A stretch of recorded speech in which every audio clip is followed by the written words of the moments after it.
Kad pasaga atneštų laimę, ją reikia pakaustyti arklį ir arti. Va taip apie laimę ir pasagą kalba.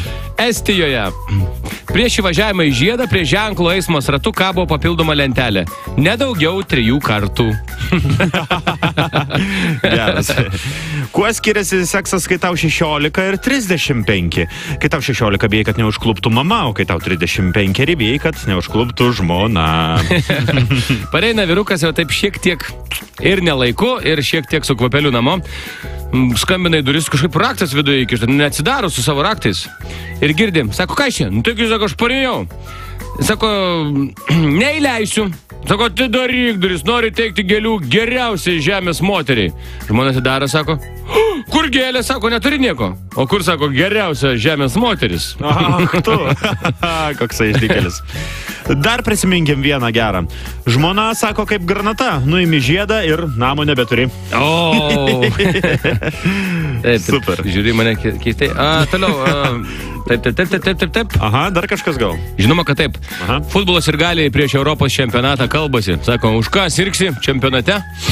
Po 2 dienų jau čempionatas. Nu, aš už anglus. O po to? Bet čia ne juokas, iš tikrųjų.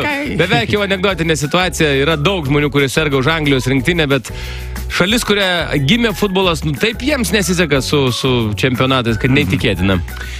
Restorane. Padavėjau. Kodėl jūs mano kepsnį nykščių prilaikote? O, Jėzus, atsiprašau, sako. Bijau, kad vėl nenukristų. Gerolis. Šiandien tokie truputėlį gal senoviški, bet nieko tokio. Dar turim? Jo, turiu. Gerai. Ateina žmogus pas specialistą, kuris skaito kūno kalbą. Sako, man kairę ranką delnavą niešti. Sako, nu tai čia akivaizdu, sako, gausi pinigų tiesiog. Bet sako, vat ir dešinę niešti.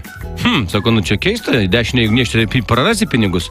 Sako, o kaktą, tas taip žiūri, taip, o kairę ausį, o dešinę ausį. Tas skaitytojas kūno kalbos sako, klausykite, būkit geras, grįžkit namo, eikit nusiprausti.